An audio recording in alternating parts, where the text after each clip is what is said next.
Thank you, Madam Speaker, for giving me this opportunity. I think as I listen to the discussions from my colleagues, we are discussing as if it's just bare facts. What we are discussing is crimes that have been committed by the former Deputy President.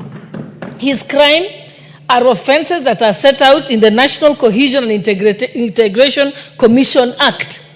And we even have past history where people have made utterances that were assumed to have been wrong and they were not even guilty, yet they were arrested. So my issue here is, I'm also calling upon the chairperson of NCIC, Reverend Kobia. Reverend Kobia must act and not allow people to get over it. Because if we remember, prior to the 2022 elections, I remember 300 police officers were sent to Uasin County to arrest Honorable Oscar Sudi for making remarks that were not even hitting to the threshold of the National Commission and Integration Act. It was the same Reverend Kobia. We expect him to act. Similarly, we remember that Honorable Linturi again made some remarks and he was picked at night.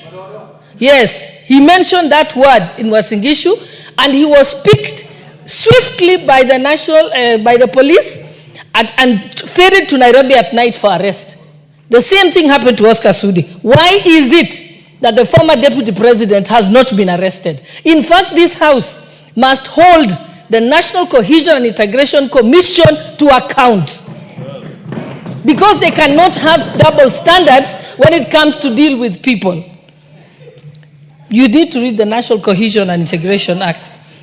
And therefore, that is what we must say. And we, again, speaking as Member of Parliament for Uasin Gishu County, which bore the brunt of the post-election violence, we cannot allow anyone to mention that again. We made peace. The pastors and the old men had a meeting in Korusoi. That matter was settled, and we promised ourselves that we shall never mention it again. So on behalf of the people of Uasin Gishu County, we are very offended by the remarks of the former Deputy President. Because in fact, statements have been issued by members of Uasin Gishu County where they said, we are not going to allow you to take us there. So such a person is not a leader, he's a criminal, and we should be discussing how we should have him arrested and charged for those crimes, contrary to the NCIC Act. Thank you, Madam Speaker. Honorable Oundo. Thank you, Honorable Speaker. Honorable Speaker, it is important for us as a country to accept the truth